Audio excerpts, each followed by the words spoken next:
Welcome inside Gamebridge Fieldhouse. It's the site of a 90-83 Indiana Fever win in Game 4 of the WNBA semifinals over the Las Vegas Aces. This team is gritty. It refuses to quit. And against facing elimination yet again in this WNBA postseason, they get it done to force a winner-take-all Game 5 in Las Vegas on Tuesday night. The winner goes to the WNBA Finals. Extremely impressive stuff out of this Indiana Fever team, and why have we come to expect anything less? Stars played like stars in this basketball game. Aliyah Boston was sensational in the second half. 24 points and 14 rebounds for her. Kelsey Mitchell was sensational in the first half, but really the whole game. She closed this one out down the stretch, 25 points for someone who was getting MVP chance down the stretch of this basketball game as well. Lexi Hull was doing everything that she needs to do for this team. Odyssey Sims, what a second half she played. 18 points for her.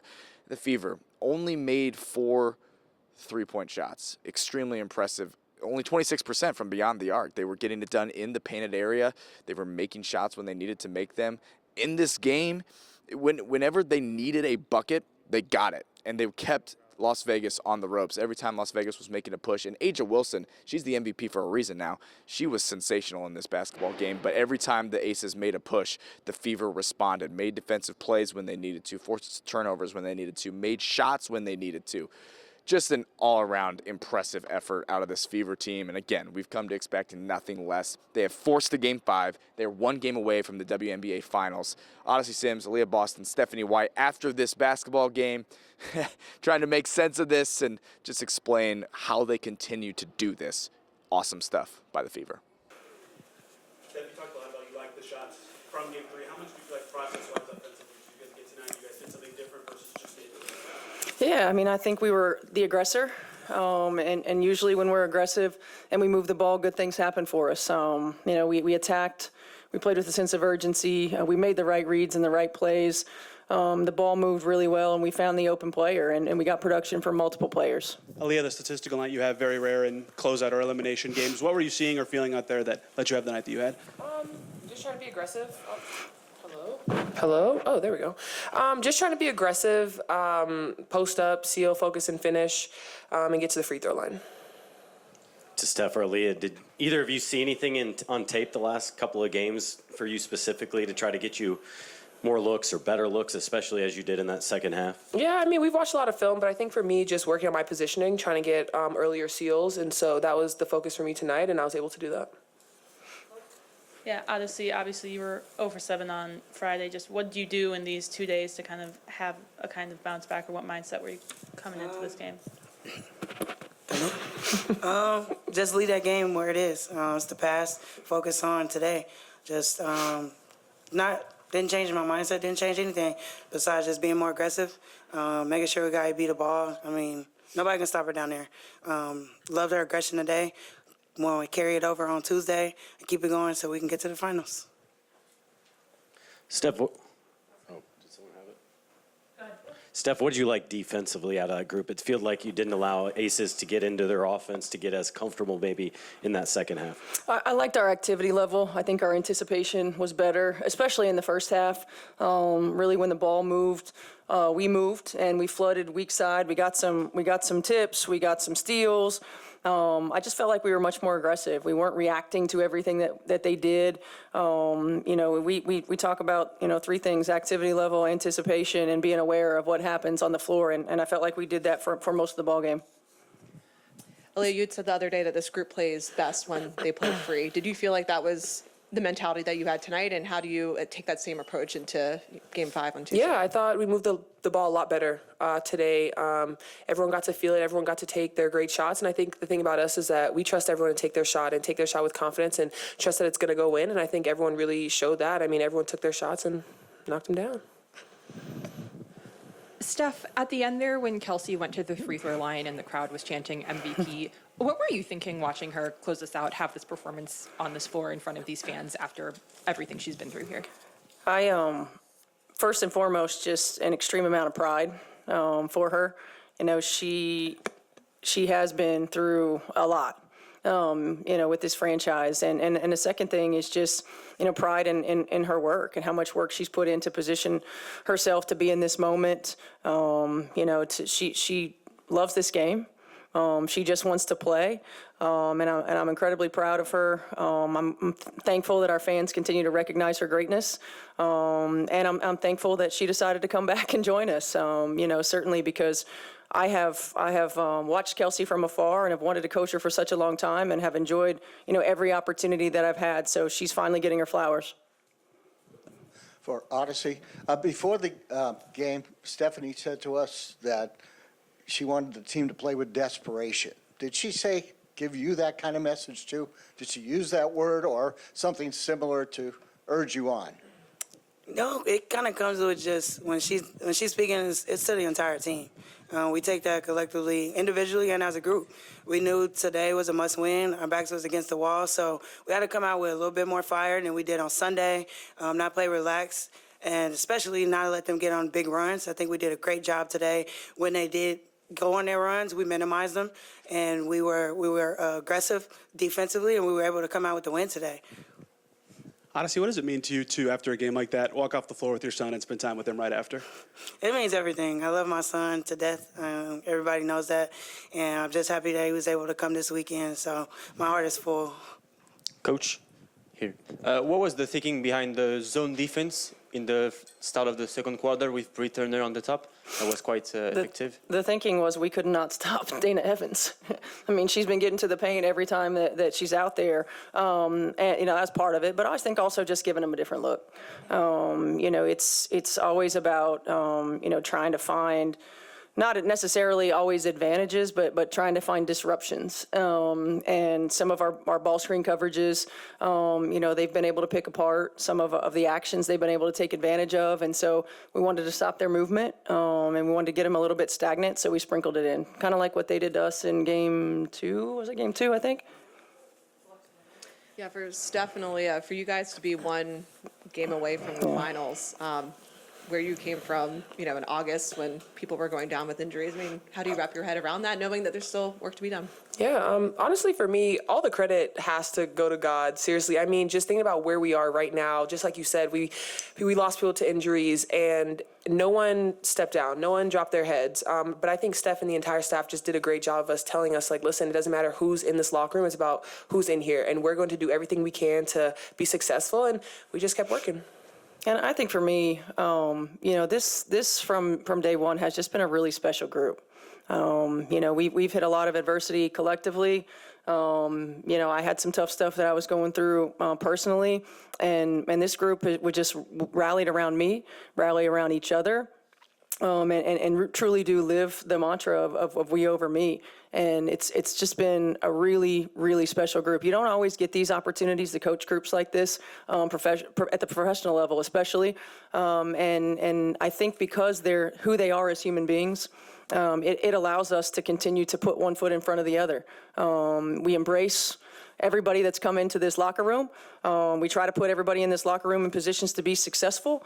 And I'm incredibly proud of the effort that we've put forth to this point. And we got another big one on Tuesday. So we're going to enjoy this today, and we're going to come back tomorrow and be locked in and focused on moving forward, because what we did today is not going to be enough for Tuesday. Odyssey, have you ever been part of a team with this type of chemistry that's responded to adversity the way that this group has? And for somebody coming in mid-season, I guess, just what was it like for you the first, time you step in the locker room? No, this is the first time I've been a part of a team with so much. They dealt with a lot, like I said, since August. So to come in, like AB said, for the ones that's been here through thick and thin, to not back down, to make sure, like Coach said, everybody that comes in, try to gel, put everybody in positions to be their best. It means a lot. I'm thankful and I'm blessed to be a part of this group. This group is amazing.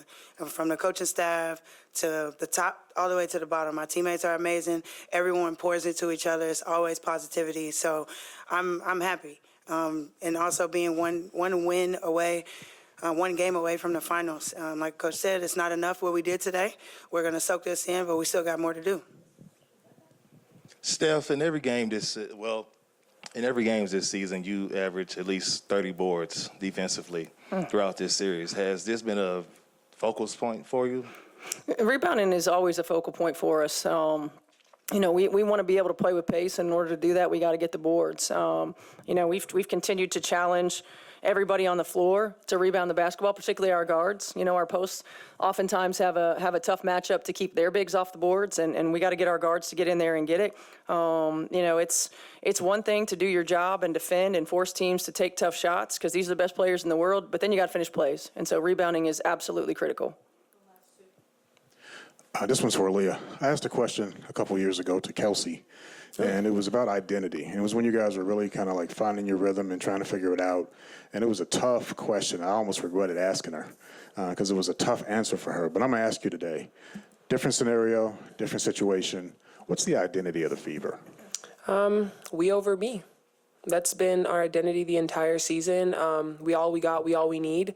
And we've stuck with it. I think the beauty of this squad, whether you're hurt or not, like everything that you do is for the betterment of this team, for every win, and that's really how we approach every single day in practice, how we approach film, how we approach every game, and so I definitely say that's what it is. Coach, you are 3-0 facing elimination in those playoffs. What can you take from Game 3? Don't say stuff like that. What? You can just... What can you take from Atlanta's Game 3 to help you for Game 5? I mean, I think the biggest thing for us is again, like we've been through everything. So being in these types of situations isn't new to us. It's when we've been at our best, and we've got to continue to be. This group really just rallies around one another. The desperation and the urgency that we play with when we're in those positions has been exactly what we need, and we've just got to bottle that up and take it with us. I mean, it's a one-game season right now, and we got to carry it all over, and we got to be better. Welcome inside Gamebridge Fieldhouse, the site of a 90-83 Indiana Fever win to force a winner-take-all Game 5. Winner goes to the WNBA Finals. Unbelievable what this team's been able to do. Locked On's Tony East joins us. Tony, just this team refuses to quit. What a game we witnessed here in Game 4. Your takeaways from this one. The Stars played like stars. That's what I always say after games like this too, right? Like Kelsey Mitchell, usually I need her to be in the 30s to win games like this, only in the low 20s because Aliyah Boston was just amazing. Sensational. Awesome third quarter from her from a scoring perspective. The rebounding was there, the defense on A'ja Wilson. Yeah, she scored 31, but made it tough at least. She missed a bunch in the fourth quarter. She was just phenomenal in this game. When those two are good, the Fever can beat anybody. They both finished top 6 in MVP voting for a reason, and that's how they were able to score 90, right? Aces 83 should have been enough in a lot of the games in this series, but the Fever offense was a machine, and like they keep telling us they're resilient, and they act like it. This is not just lip service. They can do this. We keep waiting for the other shoe to drop, and like shame on us, right? Yeah. This Fever team just continues to do it. And A'ja Wilson was sensational as well. The battle between her and Aliyah Boston down low. What we saw from Aliyah Boston, I don't know if they were seeking out opportunities for her or she was just capitalizing more, but when she's the aggressor, it's so much fun to watch, and the way she finishes down low, like big-time performance at her when the Fever needed it. Got her the ball early. I thought that was key in this game. When she sets her screens and rolls, the Aces are always deciding, do we guard Aliyah? Do we guard the ball? And in this game, the Fever said, get it to her early, let her make decisions, let her score, and it worked really well, right? Foul trouble for Alyssa Smith was huge in this game because of that. A'ja was having a fight on defense. You see she's tired in the fourth quarter because of that. Right? It just snowballs into every single aspect of the game when Aliyah Boston can be involved and that good for so much of this one.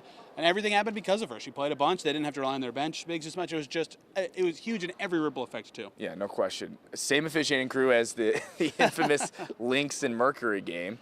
All right, so Becky Hammond said it after the game, 34 free throw attempts for the Fever, 11 for the Aces. Did you feel that play a part in this game, or is that just kind of how it shook out? Is there merit? Is there not? What do you think? Those numbers are true. 24-17 in fouls was the final count, so 7 more committed by the Aces. The Aces also took more threes and jump shots. That is generally not a way to draw fouls, I would say. I think a lot of the Fever fouls in this game were off-ball fouls, not in shooting fouls, I should say, which is going to skew the free throw numbers, which is why I think it ended up looking the way they did. And, of course, late in the game, they're fouling on purpose. Right. So a lot of the numbers skewing in the Fever's favor were extra pushed by the ending. It was relatively close in both numbers for much of the actual competitive portion of the game. Obviously, there were a lot of fouls. I thought the worst call of the game certainly benefited the Fever when Melissa Smith pulled the chair on Aliyah Boston, but mostly just like random physicality game with a lot of whistles, right? And I think the W does have a lot of games where there's 40 fouls in a 40-minute game that aren't necessarily the greatest, but this game felt mostly fine to me from an officiating perspective. Yeah, I thought so as well. It's going to be physical when you're talking about the WNBA semifinals, okay? We got one game to go. to see who goes to the WNBA Finals. It's ridiculous to say, given what the Fever have underwent this season, and Stephanie White talked about it after the game, just like she loves this group. They're a special group. They continue to answer the bell. So I asked you, Tony East, Game 5, Las Vegas. We'll both be there. It's going to be all sorts of fun. Maybe we'll hit blackjack afterwards. I don't know. But what is it going to take to do this, to actually go to the WNBA Finals on the road against a team who's been here before, an experienced head coach? Like, odds are against you, but this Fever team wouldn't count them out. Connected play, right? What we saw in Atlanta for Game 3, that even when they were down 5-8, they weren't out of it. You know, they were losing for much of the second half of that game. I don't think they were winning until 8 seconds left, but they played well together all night. They had a lot of their role players contribute. I think that's been key this series, too. Lexi Hall has had an awesome series in this series. Odyssey Sims' second half today was as good as she's been all series, right? They're going to need all of that with as good as defense as they've played to have a chance in this one, because, look, I get that the Dream and Aces finished with similar records. Maybe you could argue they're similar quality of teams, but the Aces finished so strong and have 2 championships in recent years. They're a different level of experience to do this kind of road elimination game thing. Don't count out the Fever. They've shown us this season that they can do it, but it's going to be as connected, as locked in as you've been to get a win like that. Fever undefeated in elimination games this postseason. 3-0. Aliyah Boston was not happy that was brought up. Undefeated when Stephanie White wears red. Doesn't matter to me, but that is true. That's true. Hear. These are the facts you want. Who is tracking WTHR this? Plus. I don't know. Who knows? That's Tony East. I'm Dominic Brand of the Fever. 1 game away from the WNBA Finals. Keep it locked on 13 for all your Fever coverage. WTHR Plus. We're headed to Vegas. We'll see if the Fever can get it done. See you next time.